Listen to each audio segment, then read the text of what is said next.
అది ప్రభుత్వం తీసుకున్న నిర్ణయం ఈరోజు ఆడబిడ్డలందరికీ కూడా ఉపయోగపడ్డది.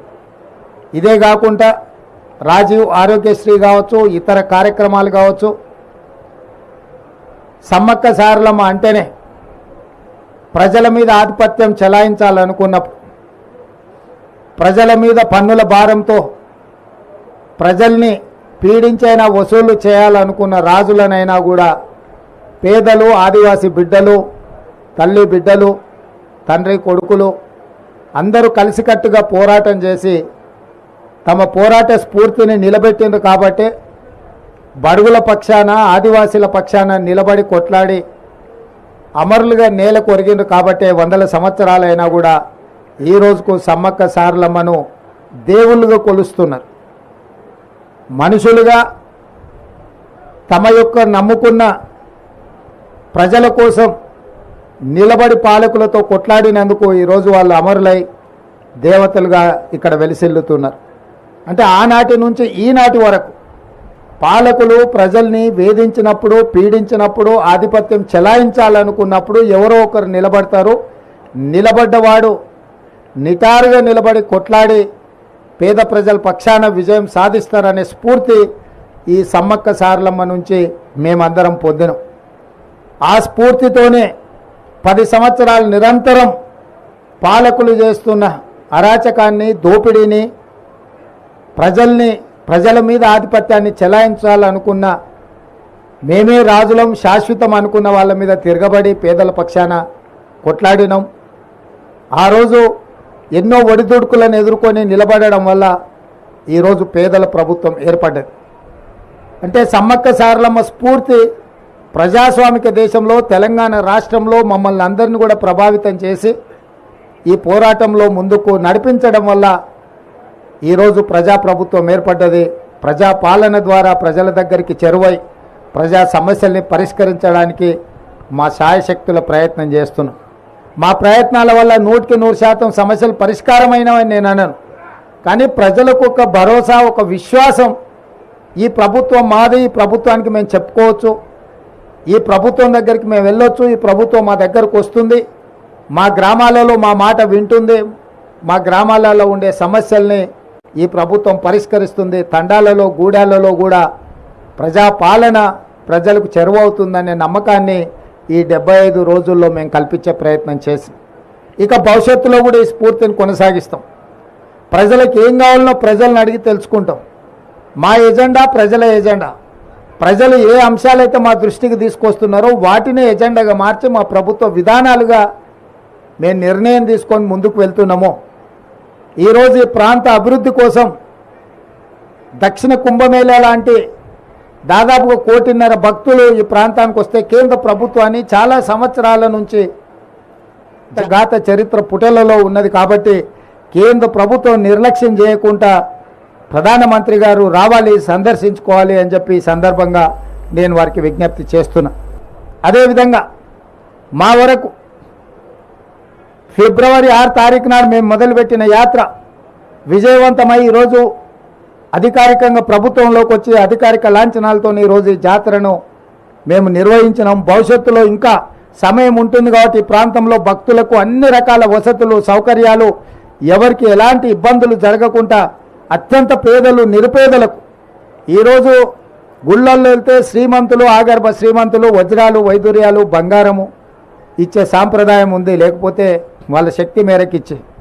కానీ పేదవాడు బాధపడుతుంటే సమ్మక్క సారలమ్మ ప్రత్యక్షమై శ్రీమంతులు బంగారం ఇస్తుంటే మేమేమి ఇయ్యలేకపోతున్నామని బాధపడుతున్న సందర్భంగా నీ ఇంట్లో ఉన్న ఒక బెల్లం ముక్క ఇచ్చినా అదే మాకు బంగారము అని వారి కళ్ళలో ఆ భక్తుడికి చెప్పడం వల్ల ఈడ మనము బెల్లంతోనే ముడుపు చెల్లించుకునే సాంప్రదాయానికి తెరలేసింది. మా కొండా సురేఖ గారు ఒకవేళ భక్తులు ప్రత్యక్షంగా ఇక్కడికి రాకపోయినా ఆన్లైన్లో కూడా ఆ విధమైన వెసులుబాటు కల్పించే విధంగా మా ఎండోమెంట్స్ డిపార్ట్మెంట్ కూడా ఏర్పాట్లు చేసింది. సీతక్క అయితే స్వయంగానే ఇక్కడ ఉండి అహర్నిశలు ఇక్కడనే భక్తుల యొక్క ప్రతి అవసరాన్ని దృష్టిలో పెట్టుకొని ఇక్కడనే వారు ఉండి ఏర్పాట్లు చేయడం జరిగింది. ఇదంతా కూడా మాకు వచ్చిన గొప్ప అవకాశం. ఈ అవకాశాన్ని ప్రజలకు ఉపయోగించాలనేది మా ఆలోచన. అదేవిధంగా ఎన్నికల్లో ఇచ్చిన 6 గ్యారంటీలలో మరో 2 గ్యారెంటీలను 27 తారీఖు నాడు సాయంత్రము ప్రారంభించబోతున్నాము. ప్రధానంగా 500 రూపాయలకే సిలిండర్ ఇచ్చే మహిళలకు చేయూతనిచ్చే విధంగా ఈరోజు సిలిండర్ 500 రూపాయలకి ఇచ్చే కార్యక్రమం. రెండవ కార్యక్రమము పేదవాళ్లకు 200 యూనిట్ల వరకు తెల్ల రేషన్ కార్డు ఉన్న ప్రతి పేదవాడికి ఇంటికి ఉచితంగా విద్యుత్తునిచ్చే కార్యక్రమాన్ని ఫిబ్రవరి 27 తారీఖు నాడు సాయంత్రము ప్రారంభించబోతున్నాము. ఆ కార్యక్రమానికి శ్రీమతి ప్రియాంక గాంధీ గారు కూడా హాజరు కాబోతున్నారు. రాష్ట్రంలో ఉన్న చిక్కుముడులను అన్ని విప్పుకుంటూ ఒక్కొక్కటి పరిష్కరించుకుంటూ ప్రజలకిచ్చిన హామీలను అమలు చేసుకుంటూ దాదాపుగా ఈరోజు ఉచిత బస్సు రవాణా సౌకర్యం కావచ్చు, లేకపోతే రాజీవ్ ఆరోగ్యశ్రీ ద్వారా 10 లక్షల రూపాయలు పేదలకు వైద్యానికి అందించడం కావచ్చు, ఇప్పుడు ప్రారంభించబోయే 500 రూపాయలకే సిలిండర్ కావచ్చు, అదేవిధంగా 200 యూనిట్ల వరకు ఇంటికి ఉచిత కరెంటు కావచ్చు. మేము వచ్చిన 60 రోజుల్లో 25,000 ప్రభుత్వ ఉద్యోగ ఖాళీలను భర్తీ చేసినాం. స్టాఫ్ నర్సులుగా 6,956 మంది, 441 సింగరేణి ఉద్యోగులు, దాదాపుగా 15,000 పోస్టులు పోలీసులు కావచ్చు, ఎక్సైజ్ కావచ్చు, అదేవిధంగా ఫైర్ డిపార్ట్మెంట్ కావచ్చు. వీటన్నిటితో పాటు మార్చి 2 తారీఖు నాడు మరొక 6,000 పైచులకు ప్రభుత్వ ఉద్యోగాలు భర్తీ చేయబోతున్నాము. మేము ఏదైతే 2 లక్షల ఖాళీలను భర్తీ చేస్తామని చెప్పినామో ఇలా గర్వంగా 25,000 ఉద్యోగాలు మేము భర్తీ చేసినామని ప్రజలకు కనిపించే విధంగా, కుళ్ళుకుంటున్న వాళ్ళకి వినిపించే విధంగా ఎల్బీ స్టేడియంలోనే వేలాది మంది సమక్షంలో నియామక భర్తీల పత్రాలు వాళ్ళ చేతికి అందజేసినాం. ఎందుకంటే ఇచ్చినా కూడా ఇయ్యలేదని అబద్ధ ప్రచారాలతోని గోబెల్స్ కంటే కూడా వాళ్ళ బాబుల్లాగా తయారై మామ అల్లుళ్ళు తండ్రి కొడుకులు మా ప్రభుత్వం మీద దాడి చేసే ప్రయత్నం చేస్తున్నారు. కాబట్టి ప్రజల కళ్ళెదురుగా నిరుద్యోగ యువకులకు ఉద్యోగ అవకాశాలు కల్పించినాము. శ్రీధర్ బాబు గారి నేతృత్వంలో ఐటీఐలను ఈరోజు స్కిల్ యూనివర్సిటీస్గా మార్చి 65 ఐటీలను 2,000 కోట్లతోని నైపుణ్యాన్ని అభివృద్ధి చేయాలని ఈరోజు తెలంగాణ రాష్ట్రంలోనే 10 స్కిల్ యూనివర్సిటీలను ప్రారంభించి గ్రామీణ ప్రాంతాలలో ఉండే చదువుకున్న నిరుద్యోగ యువకులకు నైపుణ్యాన్ని నేర్పించి ఆర్థికంగా బలపడే విధంగా ఉద్యోగ ఉపాధి అవకాశాలు కల్పించే విధంగా ఈరోజు మా రాష్ట్ర ప్రభుత్వం ప్రణాళికలు చేపడుతుంది. సాగునీటి ప్రాజెక్టుల్లో జరిగిన అక్రమాలు, దోపిడీ, నిర్లక్ష్యము కళ్ళగట్టినట్టుగా మొన్ననే మీరు చూసిర్రు. మేడిగడ్డ కావచ్చు, అన్నారం కావచ్చు, సుందిల కావచ్చు, మొత్తం కాళేశ్వరం ప్రాజెక్టే మేడిపండులాగా తయారైందని మీ కళ్ళ ముందలో చూపించినాం. కృష్ణానది జలాల దోపిడీ కళ్ళు మూసుకొని కేసీఆర్ ఫామ్ హౌస్లో ఉండడం వల్ల ఆంధ్రప్రదేశ్కు సంబంధించిన ముఖ్యమంత్రి గారు ఆ రాష్ట్రము అధికారికంగానే అన్ని తరలించకపోతుంటే ఆనాడు నిర్లక్ష్యం వహించారు. ఆ విషయంలో కూడా ఉత్తమ్ కుమార్ రెడ్డి గారు శాసనసభలో అన్ని వివరాలను బయటపెట్టారు. రాష్ట్రం అప్పుల పాలైంది, 7 లక్షల కోట్ల రూపాయల అప్పులు తీసుకొచ్చి రాష్ట్రాన్ని మొత్తం దివాలా వేయించండి. అదేవిధంగా విద్యుత్ విషయంలో కూడా జరిగిన దోపిడీని, చేసిన తప్పులను ఉప ముఖ్యమంత్రి గారు బట్టి విక్రమార్క గారు కూడా ప్రజలందరికీ వివరించే ప్రయత్నం చేసింది. నేను ఎందుకు ఈ వివరాలన్నీ చెప్తున్నా అంటే 10 సంవత్సరాలలో 60 సంవత్సరాల ఉమ్మడి రాష్ట్రంలో సమైక్య పాలనలో కూడా జరగనంత అన్యాయము, దోపిడీ, నిర్లక్ష్యం ఈ 10 సంవత్సరాల చంద్రశేఖరరావు గారు పాల్పడ్డారు. ఆ వివరాలన్నిటిని ప్రజలకు మేము పూర్తిగా వివరించినాం. ఈ 10 సంవత్సరాలు ఆయన దోపిడీ చేస్తున్నప్పుడు పిల్లి కళ్ళు మూసుకొని పాలు తాగింది అన్నట్టుగా మోడీ గారు కూడా ఒక్కరోజు కూడా కేసీఆర్ని నిలువరించే ప్రయత్నం చేయలే. ఈరోజు బీజేపీ వాళ్ళు అంటున్నారు మాకు సిబిఐకి మేము తెలుస్తామని. 10 సంవత్సరాలు మీరే ఉన్నారు కదా, సిబిఐ మీదే, ఈడీ మీదే, ఇన్కమ్ ట్యాక్స్ మీదే. సింగిల్ కేసు అయినా కేసీఆర్ కుటుంబానికి వ్యతిరేకంగా మీరు ఎఫ్ఐఆర్ చేసిందా? ₹1 అవినీతి మీదైనా మీరేమన్నా విచారణ చేపట్టినరా? ప్రతిపక్షంలో మేము ఉన్నప్పుడు పదే మీకే అధికారికంగా ఫిర్యాదులు చేసినాం, కోర్టు నుంచి కూడా ఆర్డర్లు తీసుకొచ్చిన నేను, కానీ ఏ రోజు కూడా విచారణ చేయలే. ఇవాళ మేము జ్యుడిషియల్ ఎంక్వైరీకి ఆర్డర్ ఇచ్చిన తర్వాత న్యాయాధిపతులతోని న్యాయస్థానాల ద్వారా కేసీఆర్ అవినీతి మీద విచారణ చేయడానికి మేము నిర్ణయం తీసుకున్నాక ఇప్పుడు మమ్మల్ని అడుగుతున్నారు సిబిఐకి ఏమని. ఏందే అని బీజేపీ ఆయన అడిగినా అది మా చేతికి వస్తే మాకు కూడా ఇంత గిల్లుకోనికి అవకాశం ఉంటుంది కదా సార్, మీరు జ్యుడిషియల్ ఇస్తే మాకేం వస్తుందని. అంటే వాళ్ళ ఆలోచన ఎంతసేపు ఉన్నా కేసీఆర్ దోపిడీలో కొంత వాటా తీసుకోవాలన్న ఆలోచనే తప్ప దాన్ని చర్యలు తీసుకోవాలన్న ఆలోచన లేదు. అందుకే ఈరోజు కాంగ్రెస్ పార్టీ కంప్లీట్ జ్యుడిషియల్ ఎంక్వైరీకి ఇవ్వడానికి నిర్ణయం తీసుకున్నది.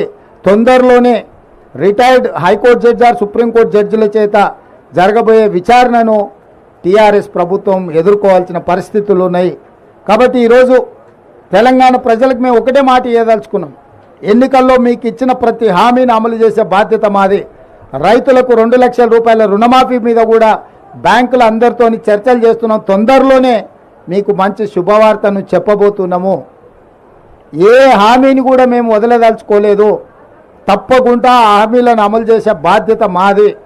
ఈరోజు మీరు అందరు చూస్తారు, గతంలో ప్రతి పోస్టింగ్కు నగదు ఇస్తే తప్ప, నగదు బదిలీ చేస్తే తప్ప ప్రభుత్వ ఉద్యోగులకు పోస్టింగ్లు వచ్చేటివి కావు.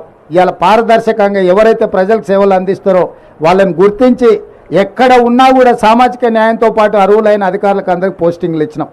ఇవాళ మీరు పోలీస్ డిపార్ట్మెంట్ కానీ, రెవెన్యూ డిపార్ట్మెంట్ కానీ, ఏ డిపార్ట్మెంట్ అయినా తీసుకోండి, ప్రభుత్వ ఉద్యోగులను అడగండి. కాంగ్రెస్ అధికారంలోకి వచ్చిన తర్వాత ప్రభుత్వ ఉద్యోగులకు న్యాయం జరిగిందా లేదా? గతంలో జీతం ఎప్పుడు వస్తుందో తెలియదు. నెల చివరి వరకు కూడా జీతాలు రాని పరిస్థితి ఉండే. మొదటి నెల 4 తారీఖు నాటి జీతం ఇచ్చినాం, రెండో నెల 1 తారీఖు నాడే జీతం ఇచ్చినాం. వాళ్ళే ఆశ్చర్యపోతున్నారు, మా జీతం 1 తారీఖు నాడు మా ఖాతాలో పడ్డదంటే ప్రభుత్వ ఉద్యోగులు. అంటే పరిపాలనను దారిలో పెట్టే ప్రయత్నం చేస్తున్నాము. ఇంకా చాలా చేయాల్సింది ఉంది. రాత్రి పగళ్ళు మేము కష్టపడుతున్నాము. మీరు చూడండి, ఇన్ని రోజుల్లో ఏ ఒక్క రోజైనా, ఒక్క గంట అయినా నేను కానీ మా మంత్రులు కానీ ఎక్కడైనా సెలవు తీసుకున్నామా? ప్రతిరోజు ప్రతి నిమిషము పరిపాలనను దారిలో పెట్టి పేదలకు మేలు జరిగే విధంగా పేదలకు అందుబాటులో ఉండే పరిపాలన అందిస్తున్నాము. ఏ రోజు కూడా మేము ప్రజలకు అందుబాటులో లేము అనేదే లేదు.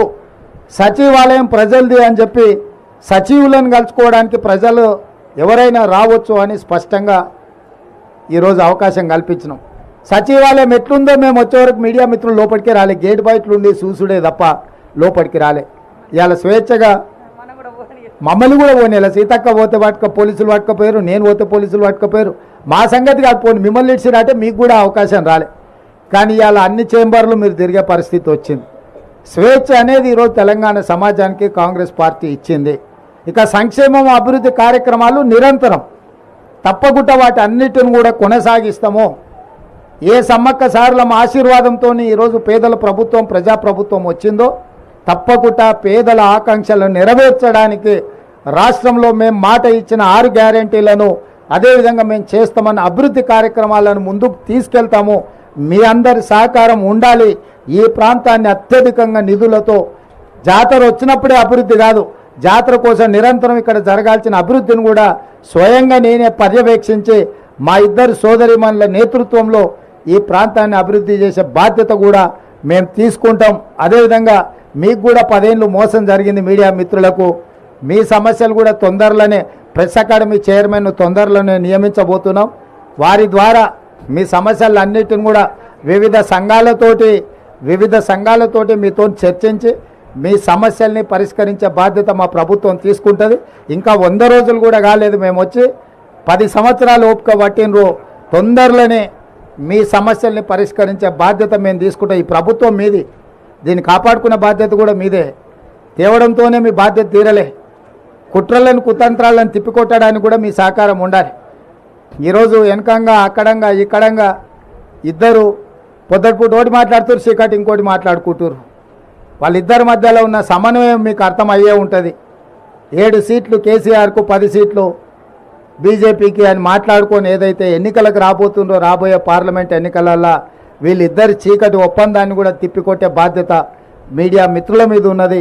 తప్పకుండా ఈ ప్రభుత్వం మీది, మీ సమస్యలను కూడా పరిష్కరిస్తామని చెప్పి మీడియా మిత్రులకు తెలియజేస్తూ సెలవు తీసుకుంటున్నాను.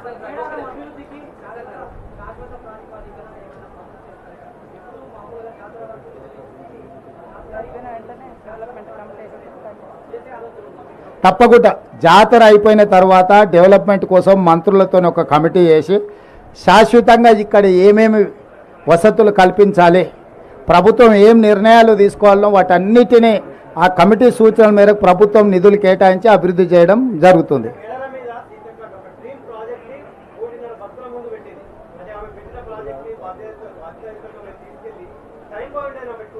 డెఫినెట్గా మంత్రులతో ఒక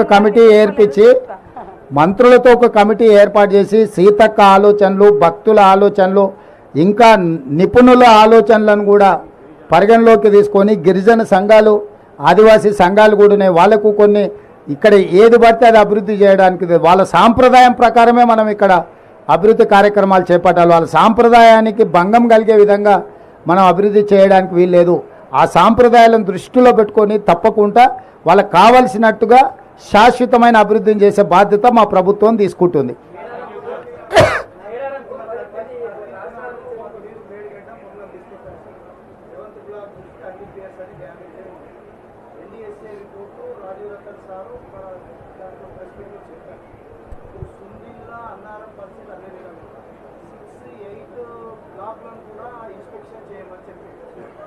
కాళేశ్వరం కథమైనట్లయిన ఒక భావన నాకు కలుగుతుందని అది రివైవ్ అవుతుందా కాదా అన్నది ఒక ప్రజల్లో కూడా ఒక ఆందోళన ఉన్నది. ఈ నేపథ్యంలో తెలంగాణ ప్రభుత్వం మన ప్రభుత్వం గోదావరి మీద ప్రత్యామ్నాయంగా ఏదైనా ప్రాజెక్టు గురించి ఆలోచిస్తున్నారు అంటే ఒకటి ఇక్కడ మీరు అర్థం చేసుకోవాల్సింది, మనం చూసి ఒక అంచనాకు వచ్చినాం, కానీ నిపుణుల నివేదిక లేకుండా మనము నిర్ణయాలు తీసుకోలేము. అందుకే స్పష్టంగా రాష్ట్ర ప్రభుత్వము నేషనల్ డ్యామ్ సేఫ్టీ అథారిటీకి మేము లెటర్ రాసినాం. అన్ని డ్యామ్లను మీరు పరిశీలించి నివేదిక ఇవ్వండి, ఇవి రిపేర్ చేయొచ్చా, రిస్టోర్ చేయొచ్చా, లేకపోతే శాశ్వతంగా వాటిని తీసేసి కొత్తవి కట్టాలనా, కొత్తవి కట్టాలంటే ఏ సాంకేతిక నిపుణులతో కట్టాలి, వీటన్నిటి మీద కూడా నివేదికలు కోరినాము. నిన్న మన మీరు అసెంబ్లీలో టీఆర్ఎస్లో మాటలు చూశారు, మేడిగడ్డలు నీళ్లు నింపరి అన్నారంకి ఎత్తిపోయారని. అసలు హరీష్ రావు దూలం లెక్క పెరిగింది కానీ దూడకున్న బుద్ధి కూడా లేదు. ఇప్పుడు అన్నారం బొక్కవాడు అన్నారం నుంచి నీళ్ళు వచ్చి ఇది కొట్టుకపోతుంది మేడిగడ్డ, మళ్ళా మేడిగడ్డ నుంచి అయితే అన్నారంలో పోయింది అంటుండు. అన్నారంలో ఉన్న నీళ్ళే దానికి మొత్తం లీకేజీలు వచ్చి అది కూలిపోయేటట్టుందని దాంట్లో ఉన్న నీళ్ళు కిందికి వదిలాం. వాళ్ళు మన అసెంబ్లీలో చేసిన వాదన మొత్తం చూడండి.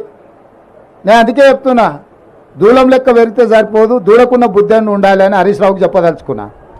ఈ మేడిగడ్డ కూలింది అని మేడిగడ్డల నీళ్లు తీసేసినాం. ఇప్పుడు అన్నారం కూలేటట్టు ఉందని అన్నారంలో ఉన్న నీళ్ళు తొలగిస్తే మళ్ళీ మేడిగడ్డ లాపంటే ఎత్తి అన్నారంలో పోయాలంట. అసలు ఏమన్నా మెదడు ఉండే ఆలోచన? అందుకే వాళ్ళు ఏందనంటే చేసిన తప్పులను కప్పిపుచ్చుకోవడానికి ఎదురుదాడే ఒక మంచి విధానం అన్నట్టుగా వాళ్ళు ఒక ఆలోచన చేస్తున్నారు. కాబట్టి ఇప్పుడు స్పష్టంగా నిపుణుల నివేదికలు వచ్చిన తర్వాత మీరు చెప్తున్న ప్రతి అంశాన్ని పరిగణలోకి తీసుకుంటాం. ఏదేమైనా మహారాష్ట్ర ప్రభుత్వాన్ని ఒప్పించి తొమ్మిడిహెట్టి దగ్గర పాత ఒరిజినల్గా ఏదైతే డిజైన్ చేసినామో ఆ రోజు అక్కడ అది నిర్మించడం ద్వారా గ్రావిటీ ద్వారా ఎన్ని ఎకరాలకు నీళ్ళు ఇవ్వగలుగుతాం, వాటిని కూడా మా సాగునీటి నిపుణులు ఈరోజు అంచనాలు వేస్తున్నారు. తప్పకుండా వాటి అన్నిటిని దృష్టిలో పెట్టుకొని చేస్తాము. గోదావరి జలాలను పూర్తి స్థాయిలో ఉత్తర తెలంగాణకే కాదు, అవసరమైతే దక్షిణ తెలంగాణ ప్రాంతానికి కూడా నీళ్లను వినియోగించుకోవడానికి కార్యాచరణ చేపడతాము. మేము హడావిడి చేయము, అపర మేధావులం అని మేము చెప్పుకోము. 80,000 పుస్తకాలు చదివినామని అసలే చెప్పం. ఎందుకంటే ఎవరు చేయాల్సిన పని వాళ్ళే చేయాలి. మీకు తెలుసు కదా, దోపిక కదా నాకు గరక నాకు ఘాట్కా అని. గాడిద చేయాల్సిన పని గాడిద